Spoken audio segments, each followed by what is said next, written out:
Hello and welcome to Bioinformatics and Computational Biology lectures. This is Reverse Vaccinology lecture 3 in the Reverse Vaccinology series. In this series, we were designing a vaccine against SARS coronavirus 2. We were using spike glycoprotein of the SARS coronavirus 2. We have discussed the purpose of selecting this protein in the previous lecture. This is the spike glycoprotein of SARS coronavirus 2. Here let me remind you that in the previous lecture we had selected spike glycoprotein and predicted HTL epitopes for that protein. Then we selected among them the best HTL epitopes for vaccine designing.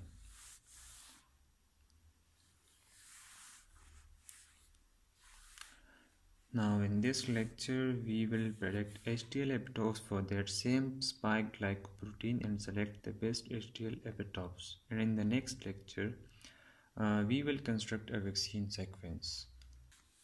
So here our first step will be prediction of HTL epitopes, and to predict the HTL epitopes we will be using IEDB MHC2 module. There are some parameters for selection of HTL epitopes, same as we have discussed earlier for CTL epitopes.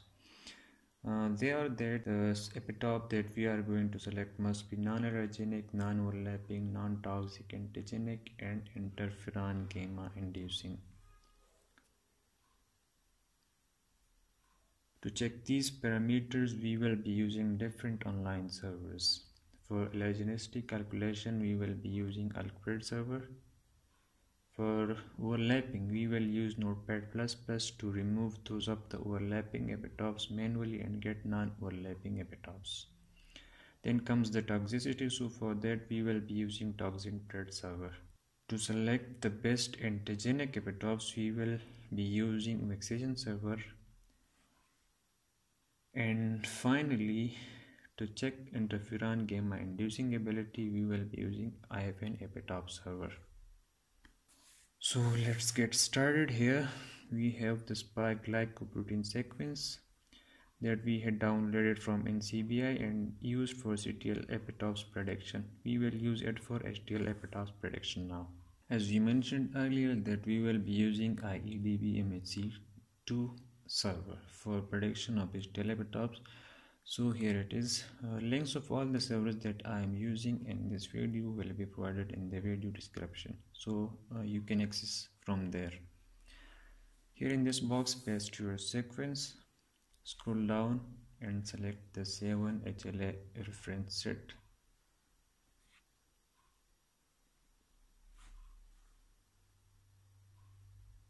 As you can see here, select the length to 15 and leave the rest of parameters by default. If you want to receive result by an email, you can write your email address here and then submit it. Once you submit it, you will get your results in a few seconds. If the protein sequence you are using is too long, the results would be in this form. Otherwise, this server provides results like in XML file.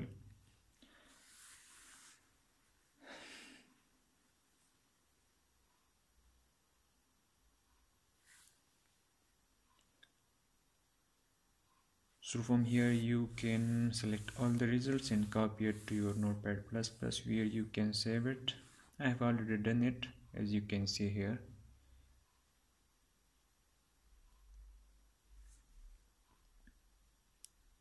This is the HLA, human leukocyte antigen. Here is the number of the sequence, start of the epitope, end of the epitope, length of the epitope, method used for prediction, peptide, and here's the percentile rank.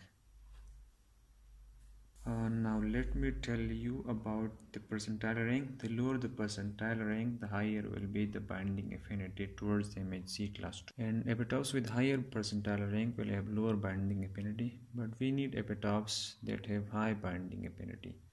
Therefore, we will prefer epitopes with lower percentile rank. Now we have predicted HTL epitopes, and as we discussed earlier in this lecture, that we will have to check certain parameters to select best HTL epitopes. So first of all, I'm gonna calculate allergenicity of these epitopes so that I can get non-allergenic epitopes. For that purpose, you will have to copy each individual epitope and calculate its allergenicity by liquid server. As you can see here,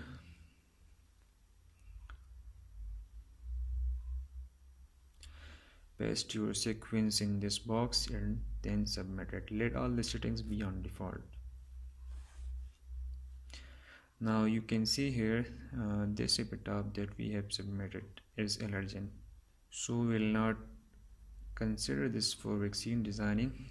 Try all these individual epitopes that you have for your protein until you get all the non-allergenic epitopes. I have already checked all these epitopes, and as you can see the bookmarked ones, these are non-allergenic. You should do it by yourself for whatever protein that you have selected. As you can see, this one is non-allergen.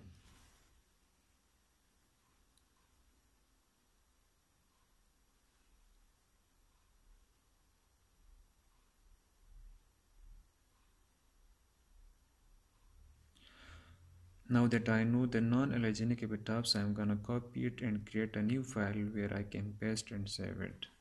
Here you can see I have already created a new file. I have pasted the non-allergenic score in the same line with each epitope. Basically, the score lower than minus 0.4 means that it is a non-allergenic epitope.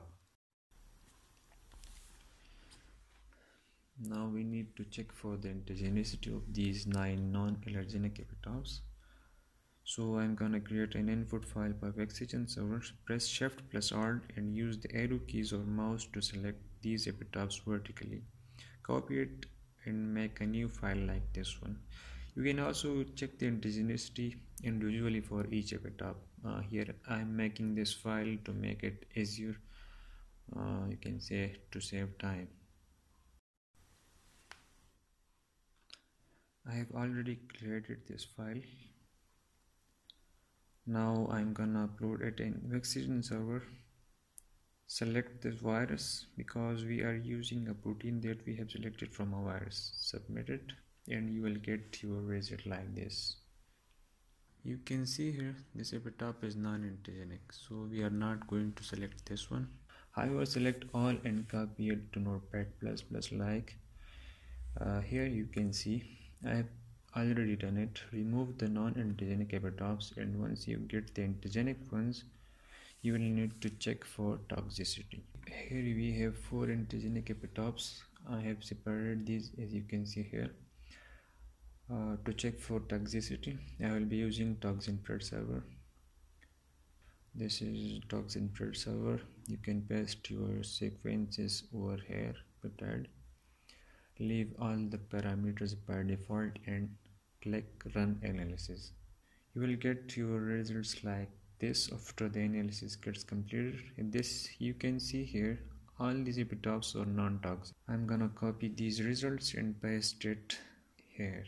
Now to check for IFN gamma inducing, I will use this same file because all of these are non-toxic. If there were any toxic epitopes, then you will need to remove them. We will use IFN epitope server for IFN gamma inducing. You can paste the sequence or upload a file here. Submit it. Here we have the results. You can see here this sequence, it is negative. It means that it is not capable of inducing IFN epitope. The second one is positive and 3, 4 are also negative. It means that only this sequence passes all the parameters. This epitope is non-toxic, non-allergenic, interferon gamma inducing, antigenic, and non-overlapping. You need to identify 3 to 4 epitopes that passes all the parameters. So now what is overlapping? What does overlapping mean? Overlapping means that there is similarity between the peptide sequences. As you can see here, this epitope started at 235 and ended at 249. And the one below it starts at 234 and ends at 248. There is only one amino acid difference at the start and at the end. Rest are the same. It means these are overlapping. You can select either of these two but not both of them. Non-overlapping epitopes will be the one with different peptide sequences. So this was all for now. In the next lecture we will select the best CTL and HTL epitopes and then construct a vaccine sequence.